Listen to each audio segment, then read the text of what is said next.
बड़ी खबर से शुरुआत कर लेते हैं। मोदी 3.0 की पहली मंत्रिपरिषद की आज बैठक होने वाली है। प्रधानमंत्री मोदी की अध्यक्षता में ये बैठक हुई है। बजट सहित कई मुद्दों पर चर्चा हुई। 10 राज्यों में 12 नए इंडस्ट्रियल स्मार्ट सिटी को मंजूरी मिली है। मंत्रिपरिषद की बैठक में प्रधानमंत्री मोदी ने नया नारा दिया, परफॉर्म, रिफॉर्म, ट्रांसफॉर्म और इन्फॉर्म। प्रधानमंत्री मोदी का नारा, उपलब्धियों के बेहतर प्रचार पर ध्यान दें। 100 दिन पूरे होने पर सरकार उपलब्धियां बताएगी। सभी मंत्रियों से 10-10 बड़े कामों की सूची मांगी गई है और इन 10 कामों को जनता तक पहुंचाने की तैयारी की गई है।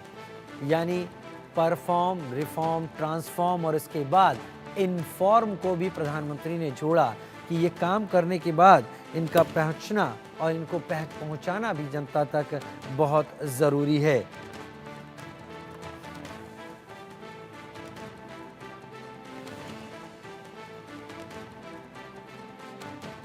सौ दिन पूरे होने पर सरकार जनता को बताएगी कि इन 100 दिनों में मोदी 3.0 में सरकार ने क्या किया, ज़मीन को कैसे मजबूत किया, वो ज़मीन जो कि विकास के धरातल की है और उस पर किस तरीके से योजनाएं आगे बढ़ेंगी।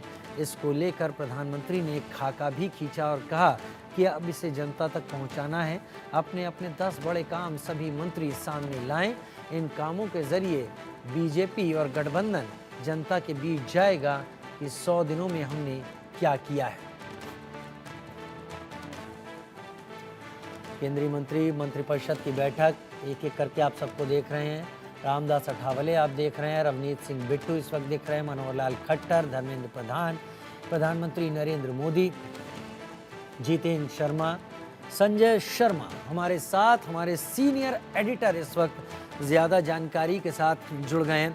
संजय, ये बात बहुत अरसे से कही जाती रही है कि हम जो कह रहे हैं काम होना बहुत अच्छा है, लेकिन काम होते हुए दिखना यानी जनता तक वो संदेश जाना भी उतना ही खास है। क्या प्रधानमंत्री की सोच यही है जो उन्होंने परफॉर्म, रिफॉर्म, ट्रांसफॉर्म के साथ इन्फॉर्म को भी जोड़ा है?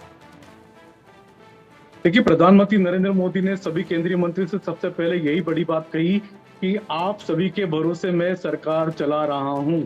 देश को 2047 तक 2047 तक देश को विकसित भारत बनाना है। उन्होंने 5 साल का भी विजन दिया, 2029 तक का विजन दिया, अगले 10 साल का भी विजन दिया और साथ ही साथ उन्होंने रोड मैप भी बताया कि किस तरीके से आपको आगे काम करना है। साथ ही साथ मोदी सरकार के 100 दिन पूरे होने वाले हैं 11-12 सितंबर को। उस समय मोदी सरकार अपना रिपोर्ट कार्ड भी पेश करेगी।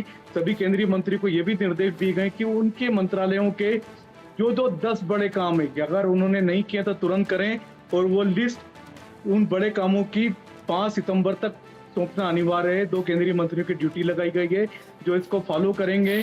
केंद्रीय मंत्री राममोहन नायडू और मनसुख मांडविया सभी केंद्रीय मंत्रियों से उनके मंत्रालयों के 10 बड़े बड़े कामों की सूची लेंगे और फिर 11 या 12 सितंबर को मोदी सरकार की तरफ से अपना रिपोर्ट कार्ड पेश किया जाएगा 100 दिन का। और लेकिन प्रधानमंत्री ने साफ कह दिया है कि हमको पूरे भारत को विकसित भारत बनाना है। ये सपना पूरे भारत की जनता देख रही है, इसको हमको पूरा करना है। इसके लिए उन्होंने पूरा रोड मैप भी बनाया। उन्होंने ये भी कहा कि हमने जिस तरह से स्वच्छता अभियान चलाया था उसको देश में कितनी सफलता मिली, तो लिहाजा अगले 2 अक्टूबर को देश में सभी केंद्रीय मंत्रियों को भी इस स्वच्छता के कार्यक्रम अपने हाथ पे लेना है। जनधन योजना जो मोदी सरकार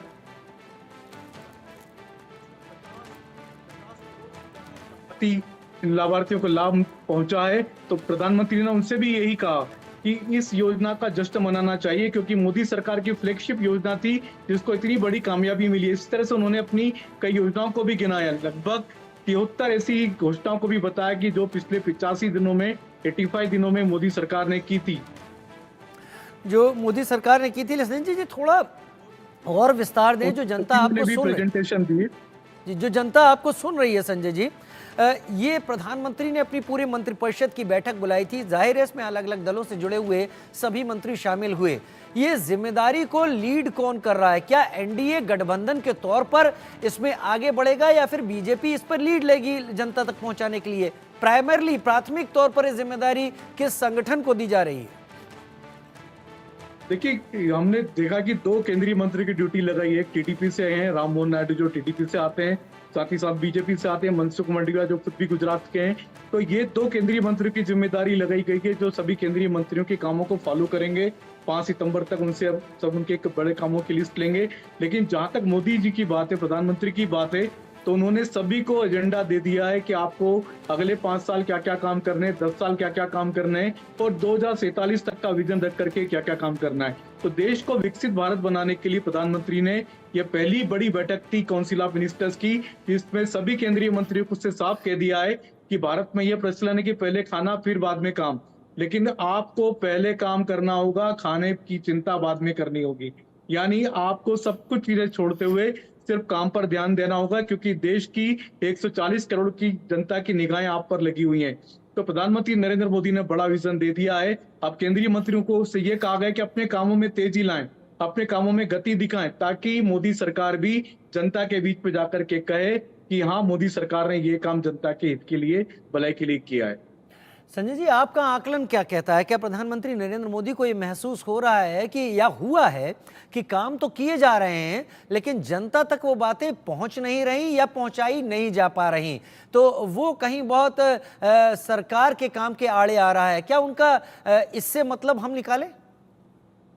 बिल्कुल, प्रधानमंत्री ने अपने सरकार के मंत्री से भी कहा कि आप जनता को बताएं सरकार क्या-क्या काम कर रही है।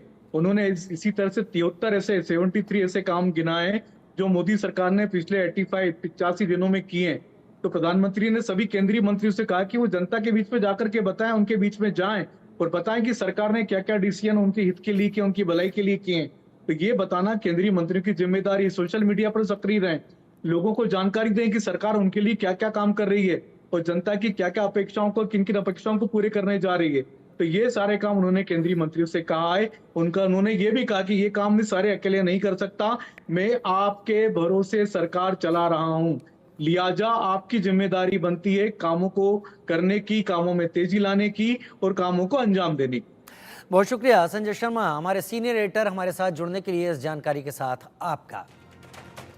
और अब बात करते हैं शहर शहर बाढ़ बारिश के कहर की।